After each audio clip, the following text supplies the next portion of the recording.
Let's move to the next presentation that will address partitioning and transmutation, contribution of MYRRHA to a European strategy for high-level waste management. And the presentation will be delivered by Professor Dr. Hamid ABDERRAHIM. I don't think Hamid needs to be presented, but still, I just mentioned the fact that he's a Deputy Director General of the Belgium Nuclear Energy Center of MYRRHA, that he has been project manager and project director for about 20 years, the project of the experimental ADS MYRRHA, which was recently granted 558 million euros for the 20 coming years. And also Hamid is a professor of nuclear engineering at the École Polytechnique of the Catholic University of Louvain. Please, Hamid. Thank you, Frank, for the nice introduction, and dear colleagues. So, you see the title of my presentation. I have 7 projects I have to report on, and I have to tell you what is MYRRHA and how it contributes to the strategy of the high-level waste management, and all that in 20 minutes if I want to respect the time of the break, or 30 minutes if I want to respect the time I was allocated. So I will choose 30 minutes. I apologize. I'm starting 10 minutes behind. So, first thing, to see here the 7 projects that I will report, you will be asking me, what is the link between all those projects? To avoid this question, I will tell you. M of MYRTE is MYRRHA. M of MYRRHA is MYRRHA. The second M of Maxima is MYRRHA. The H of search is heavy liquid metal. The M of Max is MYRRHA. The Y of Freya is hybrid, and I think MYRRHA is a hybrid reactor. And the A of ARCAS is ADS, and I think MYRRHA is the only ADS in the game. So, that you get rid of that question. One thing I want to recall, the amount of fuel that we are loading from our, I can look there, from our nuclear fleet in Europe, that represent 50% of the electricity, 26% of EU. There are half of the 28 countries having nuclear, and this represents 50% of non-polluting electricity in terms of CO2. About spent fuel, the inventory, 2,500 tons of spent fuel are discharged annually from those 128 reactors. And in terms of minor actinide, or I would say, the first thing that has been said by Stefan, we have to worry about the major actinide, which is the plutonium. You got 22.5 tons per year out of the spent fuel, or contain 22.5. And then you have only 1.2 tons of americium, and the same for neptunium, and 0.1 ton, or 0.107, I don't read correctly, for curium. It's very tiny quantity. And we have those long-lived fission products, which are 87 tons per year. So this gives you the scene. These have been shown, this graph, by Stefan, the radiotoxicity, the heat, etc. And I will come back on that, because this is for a graph for people understanding science and knowing what is science. And you see that indeed the plutonium is the major one that you have to get rid if you want to do something. Now, second thing to know, rapidly, high-level waste. Do we have solution or not? Yes, we have solution, geological disposal. Direct, put it in the ground, and you get rid of it, and normally, technically, this can work. Problem is politicians can't decide, society is not accepting, so we have to be turning her in favor and asking for it and not accepting it. So when we speak, the other thing we can do today at industrial scale, Purex, we retrieve the plutonium and uranium. So if we can find solution for plutonium, we already have done a job you have seen from Stefan, his presentation. Minor actinide and fission products, vitrified, go to the waste basket. But we have issue of time, etc. And so then partitioning. What is partitioning and transmutation has to do? Deal with some long-lived fission products and some minor actinide. Stefan said the radiotoxicity is not an issue. That's true in today's studies of the geological disposal performance scenarios, because they exclude and they don't want to hear about human intrusion. Unfortunately, there are more and more people concerned by human intrusion in our geological disposal. Because the memory, you can hold it for 500 years. And after that, you will look for sources of geothermy, because it's green electricity or green energy, and you will dig in a heat source that you put yourself in there. That can be happening. I'm working in a lab where we have a geological disposal lab, and we started digging hole by our former non-nuclear activities that get separated from MOL. They have project on geothermy. They are digging holes 500 meters from our underground laboratory. They have forgotten that there is a lab there. So it's only 20 years that we separate. So 500 years can be an issue. So if we do partition, what we have to do first of all is the chemistry. It's important because without partitioning, you can't do transmutation. And then when it comes to transmutation, you transmute the minor actinide by fissioning them, and some of the long-lived fission product, if you can do it, why not? And now this is the graph I showed to the politicians to understand what we are talking and to make them accepting to give you big money for your project and not for your science.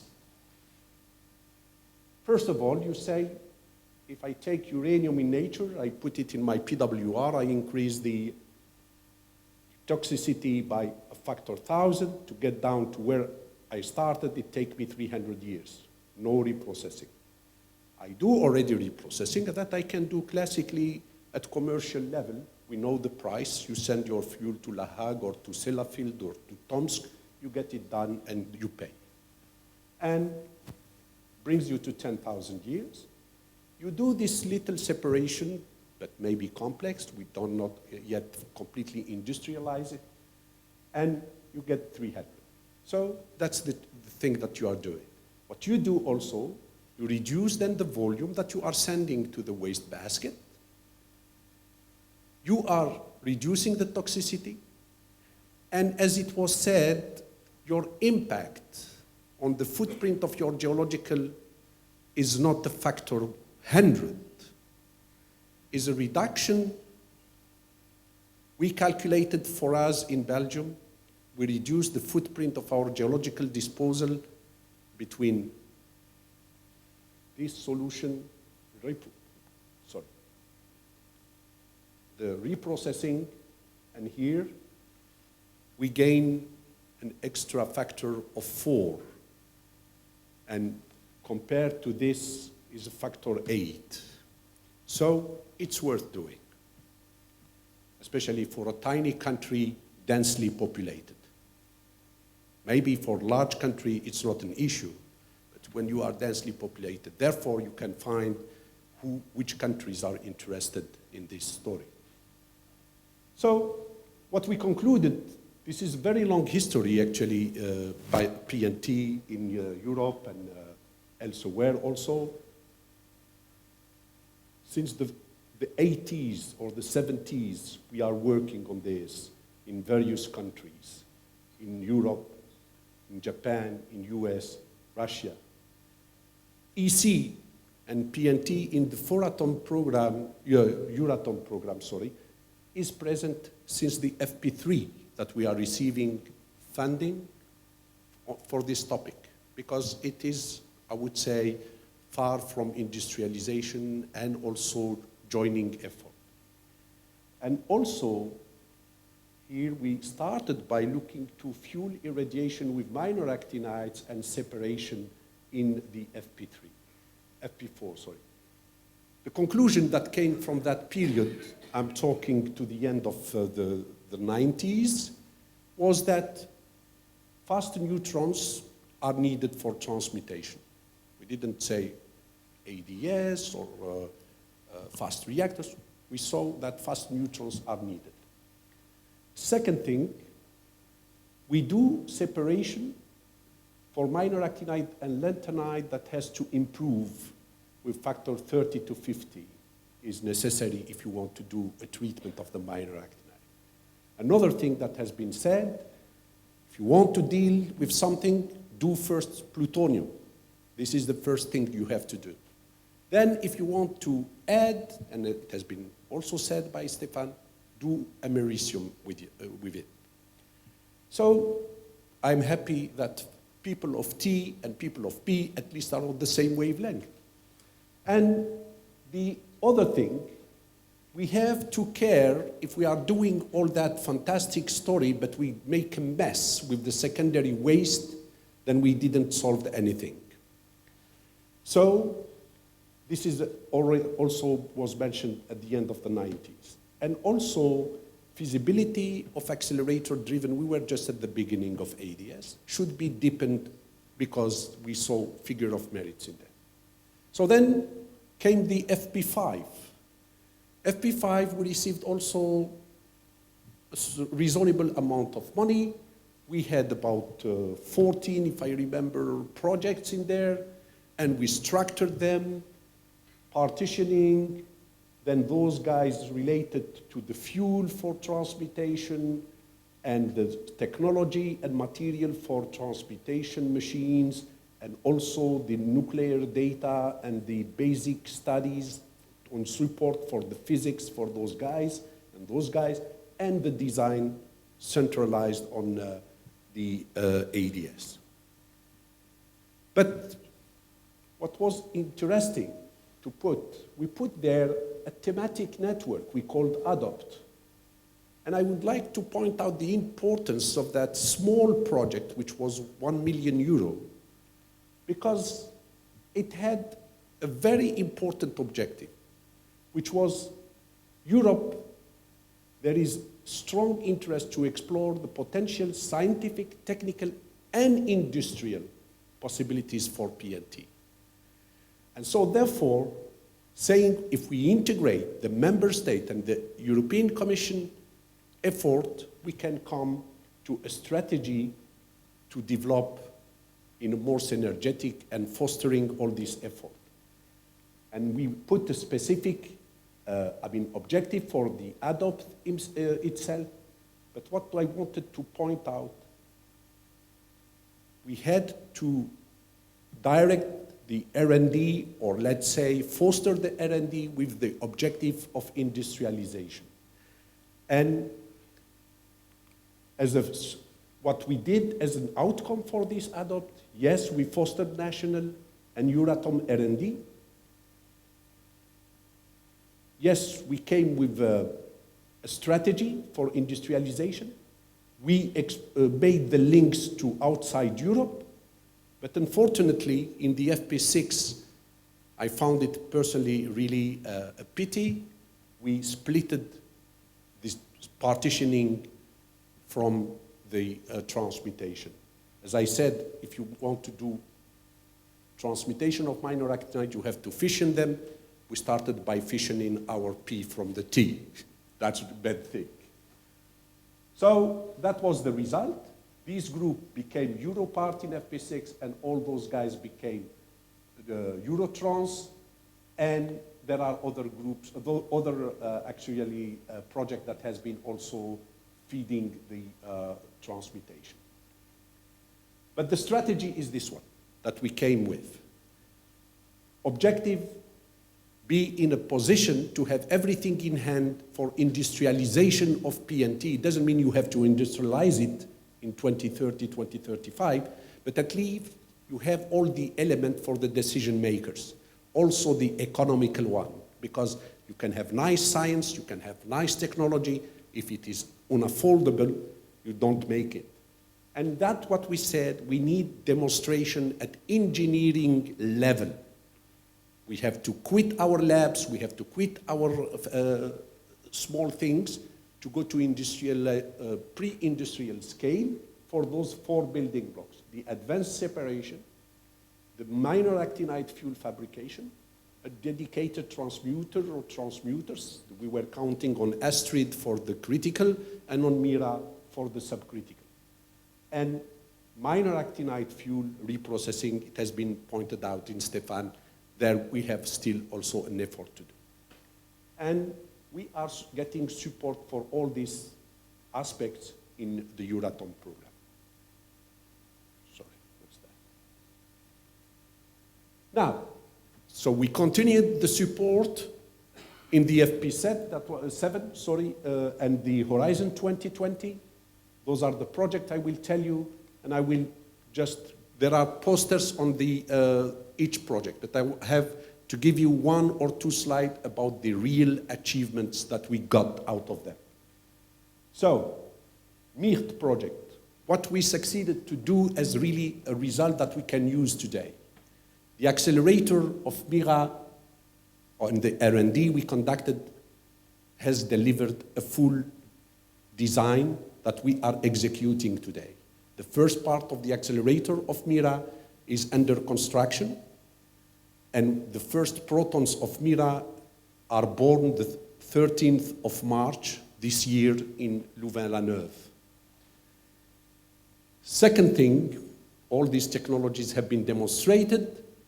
The second thing is for the heavy liquid metal hydraulics, fuel assembly, production, and integral systems have been achieved. The chemistry of volatile radionuclide, quantification and characterization of what can come out of our field, we have them. The actinide fuels, we have also some of the fuels, especially those containing americium, that we can today have the, let's say, the qualification or the basic data for them. The Guinevere subcritical Freya delivered as extra configuration for valorizing, or let's say designing our reactor of MYRRHA with experimental devices in it. The courses, many courses on ADS and workshops have been organized. These are the pictures of what is already operational and building, the ECR source, the LEBT, which is producing protons, the RFQ prototype that now constructed. Now all this part is constructed in Louvain-la-Neuve, and we tested the CH cavities that we are starting to mount next month. Second, MYRRHA. MYRRHA was actually a support action for preparing the objective of MYRRHA to become a legal entity, etc., and how we will be running this machine. The achievements are summarized here. We have now the position for MYRRHA as an open international user facility, and also the legal structure has been created. It will be an IESBL non-profit, international non-profit organization. We have the MYRRHA management principles for the different kind of groups, so that gives you the business model of this facility that has been achieved. The financing of MYRRHA mechanism, we have identified them, and we have already triggered one big one that should start, which is there. The MYRRHA environment assessment report has been also conducted, the technical integration of the MYRRHA primary system also. The maxima, mainly oriented towards the safety. I listed there the achievements. I wanted, we are in Pitești, to mention this one. We conducted in the Triga ACPR, the transient on the fuel of MYRRHA. We have handed over here various segments where we conducted the experiments. But we have also conducted the other thing, which is the blockage scenario of our fuel assembly. We have the results now. For the other important, the steam generator tube rupture, we have demonstrated that MYRRHA can survive that, where there is no problem. The fuel and coolant compatibility, the tests have been conducted, and positive passive safety system for the cooling of the decay heat is demonstrated. So this is for the coolant fuel interaction or compatibility by calculation and by measurement. And this is the experiment that we have run in here, where we have used the ACPR reactor. It gives you 20,000 megawatt power in a pulse. If I remember, someone for Partitioning can tell the number for the time is less than a second. We got the 20,000 megawatt pulse.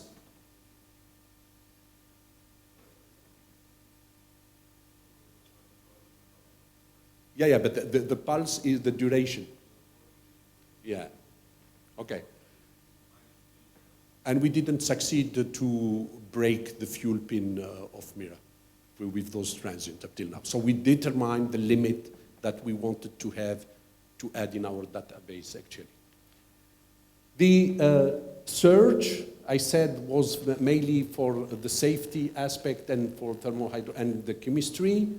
And there, the most important thing that the heat transfer of wire-spaced fuel bundle, because our fuel bundle is with the wire space, has been demonstrated experimentally, and the development of impurity and oxygen control is achieved, showed compatibility of homogeneous sintered MOX fuel with the LBE at 500 degrees C, up to 800.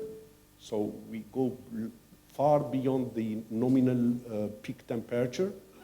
We build CFD and CMYR models for dispersion in case of rupture of the fuel in the liquid metal. The measured release of mercury and polonium from the LBE have been established, and we held also workshops and lectures on this. So these are the the mercury and the polonium release, and this is the model of the heat transfer in the fuel bundle. Max accelerator of MYRRHA, as I said, the production of a reference design for the whole MYRRHA accelerator up to the 600 MeV, and individual components have been prototyped, the RFQ, the source, the 17 up to the 17 MeV, and now we are building the first injector of MYRRHA based on that technology to check the global integrity or reliability. These are pictures of the RFQ when we prototyped it, but now this is already fully produced.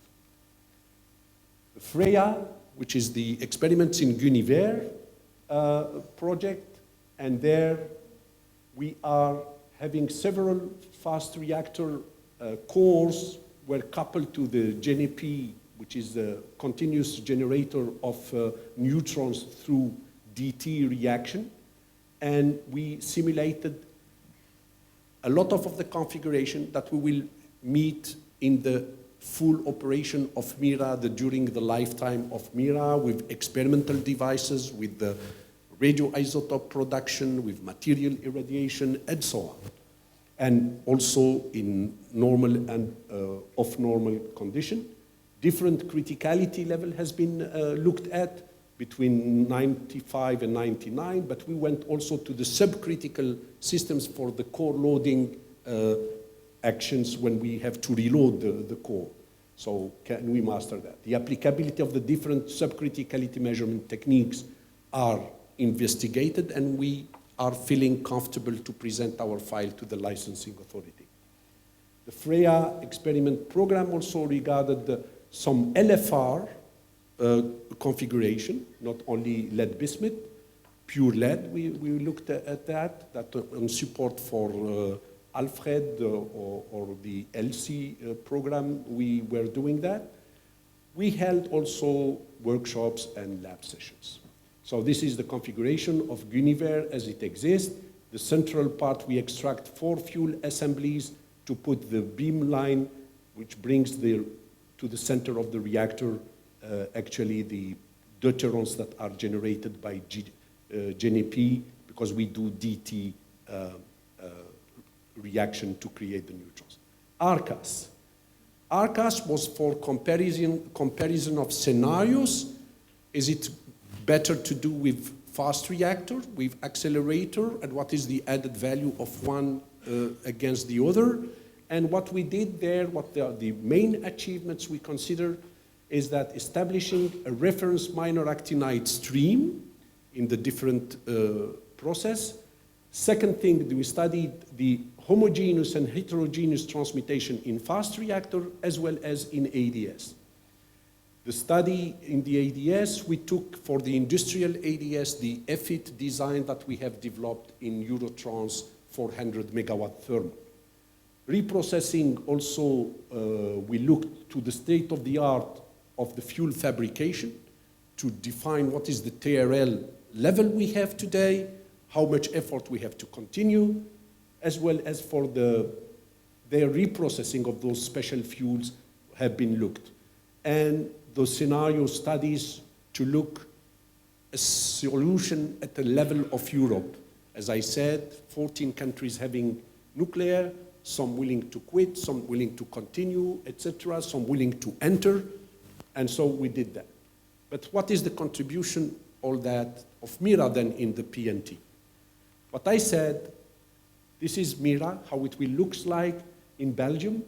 So for Europe and beyond, a sustainable and innovative application from nuclear research to industrial applications.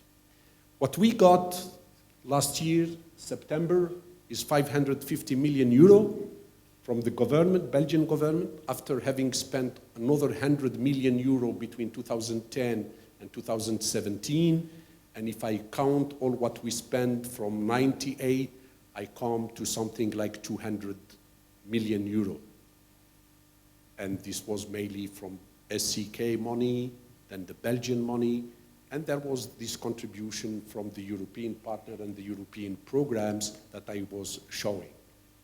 And so this amount of money, about 300 million, will serving for building the first part, which we call MYRRHA, the accelerator up to 100 MeV and a proton target facility.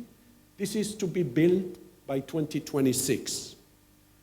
A second envelope, 115 million euro, is to develop further the design of the reactor, and also the second part of the accelerator, there is some R&D to be conducted between 100 and 200 MeV. Because we have the design up to 600, but there are parts to be still demonstrated in the intermediate zone. We have also 156 million euro as operating costs that we secured for the period 27-38. Why this period? Because this part will be operational in 26, and we can use it already. So we need an operational cost that we secured with our government. We have also established the international non-profit organization that will be welcoming the international participation in MYRRHA. You will not come to invest in SCK. You come to invest in the project that you wanted to participate in, which is MYRRHA. And political support is guaranteed through the Vice Prime Minister, who is going to promote the project internationally. Still have 5 minutes, I think. The accelerator of MYRRHA, 600 MeV, 4 milliamp current, we accelerate protons. We have 2 injectors because of the reliability that we want to achieve. And we have here normal conducting up to 17 MeV, supraconducting starts here, spoke cavities, and then niobium elliptic cavities in cryomodules. We shoot the protons on the liquid metal of the reactor directly, so there is no circuit separated for the spallation target. and we got this very intense source, 210 to the 17 neutron per second in the center of MYRRHA. The core is subcritical, 0.95, power between 65 to 100 megawatt thermal. We can go, so the design of the heat exchangers and the cooling system is for 100 megawatt. And we use LBE, lead bismuth technique, for the target and for the cooling. The portfolio we have, because since '98 we started the project as a research facility, a multi-purpose research facility, and therefore the design of MYRRHA is very peculiar compared to a compact reactor that you would do for a demonstrator. But if you want to accommodate research, you have to have space in your machine. And therefore, we are addressing all these kind of research, but first of all, we motivate MYRRHA for the transmutation of the nuclear waste, and that is the first objective. And now, with this, we can contribute to the strategy of Europe in PNT as we are responding to the third building block, which is a demonstrator of a burner. And here, this is a result from ARCAS when we compared fast reactors and ADS. Fast reactor can do the job. They can burn very good the minor actinide, except that due to the safety constraint, because the low beta effective of your minor actinide, you can't load large quantities. So, and we came to the conclusion we can burn 2 to 4 kilograms per terawatt hour in the sodium fast reactor, the ESFR that Mikichuk was presenting. And in the EFIT, we can go to 35 kilo per terawatt hour. So then you can imagine that countries willing to leave nuclear energy are more interested in that story if they want to get rid of their nuclear waste more rapidly. And actually, this is the other thing that we did in Pateros. We grouped the countries willing to quit nuclear under category A, and those continuing under category B. And what we showed that despite this difference in nuclear energy policy, we can work together. And we can share those facilities. For countries A, the gain for them, they can more rapidly make their minor actinide disappearing. They can switch the plutonium to the countries willing to go further with nuclear, because plutonium is a resource, is not a waste. And another thing that we have shown, that the size of the fuel cycle, cleaning the end of the fuel cycle, will be very reduced. Yesterday, in one topic, they were talking, what about multi-transport around Europe for this issue? And so there you can clearly do the job in one centralized place. Why? You see here, with 15 units of EFIT, you can burn all the minor actinide of the countries A willing to quit, mainly Germany, Belgium, Spain we put at that moment in there, and we put Switzerland in there, and those willing to continue. It took them, with 15 EFIT, 32 years to get rid of the minor actinide stock they will be accumulated. And the countries willing to continue nuclear, they stabilize their stock to 100 tons in the cycle. And so now the question is this big or not? 15 EFIT, my God, this is huge. Look this table. Little tiny Belgium have 2 sites of nuclear, Doel and Tihange. So the 15 EFIT is 6,000 megawatt thermal. Belgium, in 2 sites, they have 9,000 megawatt thermal. If I take the largest site in France, Gravelines, 17,118 megawatt thermal on that side. If I take the largest nuclear site in Europe, in Ukraine, 18,000. In North America, Bruce in Canada, 19,000 megawatt thermal. And if I take the largest of the world, this is in Japan, 24,000. So what we want to build is a tiny park of nuclear. So we can fit it in one place for all Europe. Okay, I'm finishing. The MYRRHA is present in the ESFRI as well as in the set plan, and this is a good thing for us. Why? Because it opens the door for us for the EIB loans, and we started actually the procedure for having that.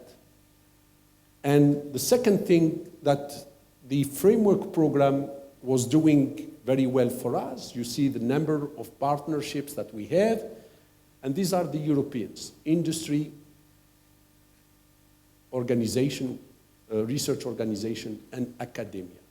And to tell the truth, many of those collaborators are there thanks to the Euratom Framework Program, and it was a sort of leverage to get them interested in the project, and now we signed with many of them bilateral agreements. So it was a trigger. So that's also the added value when sometimes we hear Roger coming defending in SNETP that, yeah, you know, the tiny money of Euratom is a trigger, it helps you, and that. I can tell you today, yes, it's true. He was not telling us a story because he's not capable to get more money for us in the European Commission. It helps to trigger people to get to you. When they get to you and they work with you and they see that there is interest for them, then thanks to that little European money, and I don't consider it little, but in comparison with the budgets you need, it has an effect. So this is our team. We are 150. We are growing to 230 by the end of this year. So those who want, they can join us. Go to our website. There are plenty of positions open. But to conclude, the question is, are we dreaming to industrialize PNT? And I say, what is life without dreams? We have to dream. The people that changed the world were dreamers. So if we are continuously just making the one who counts the cents and the euros, etc., you don't create hope, you don't create dream, you will not move, you will die. Second, MYRRHA was a dream. Many people were thinking Hamid is crazy. Yes, I'm crazy, I'm a dreamer. But in a country that quit nuclears, it invests in a project of 1.6 billion euro of nuclear, but it's not called nuclear. Okay, but I think we have to join effort on this project, which is available to offer to our young people, talented people, needs challenge. And we offer it for that. And I think when we say we offer it, we are also welcoming participation, really becoming member of this. And we should now also do something that we didn't. As I said, unfortunately, we fissioned P from T in FP6. I personally think we have to do two things. Stefan, in his talk, he showed us how much P is important. He said, you are building machines, you are not building the roads. He's right. So we need to strengthen P and to do what we succeeded to do for the block 3. We need for block 1 an advanced partitioning demonstration lab scale, not lab scale, but pre-industrial scale. It should be our objective. And another thing I would love to do is that we make a concerted action on rejoining P and T in order to optimize and revisit our strategy that we established 20 years ago. Maybe there are things that have changed and we have to actualize it. and to put it in the horizon, in NI 2050 of NEA. We are in charge of this. I will be really loving that this concerted action happens. And to finish, this is a citation from myself. Ceci n'est pas un réacteur. And you can imagine to whom I refer. We are a country of surrealism. But MYRRHA is not what I wrote, une œuvre scientifique. C'est une œuvre scientifique et technologique. Ce n'est pas une œuvre artistique. It's not an artistic work. It's technical and scientific work. But it got inspiration from artistic people. And so, ceci n'est pas un réacteur. Ceci n'est pas une pipe. Le pays du surréalisme, country living nuclear, invest in a big project of nuclear. That can happen in Belgium. Thank you very much.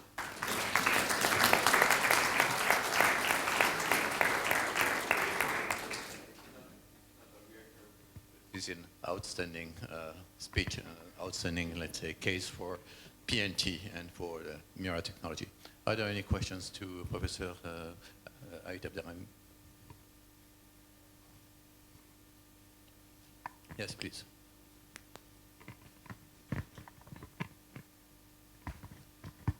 So actually, I have a short question about, let's say, roadmap of MYRRHA. When you will have, when will you have MYRRHA?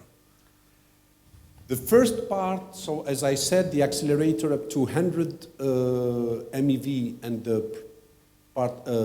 proton target facility, we will have it in 2026. The second part means the prolongation of the accelerator plus the reactor.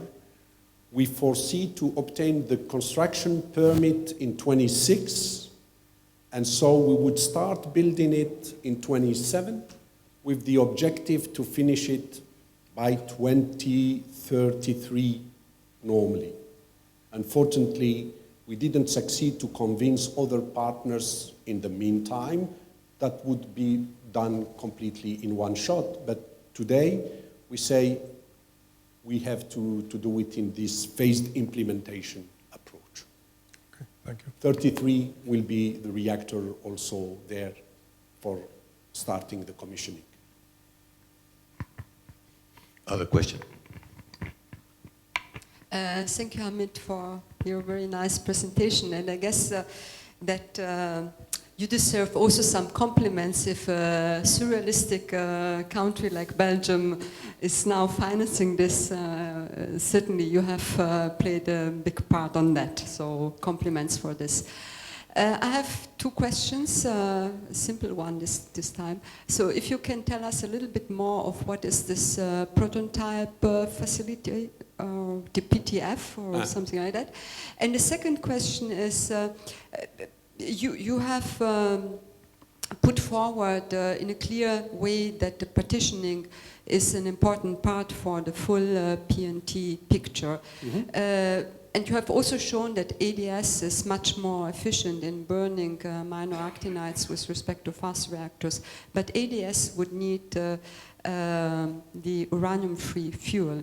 So also in the field of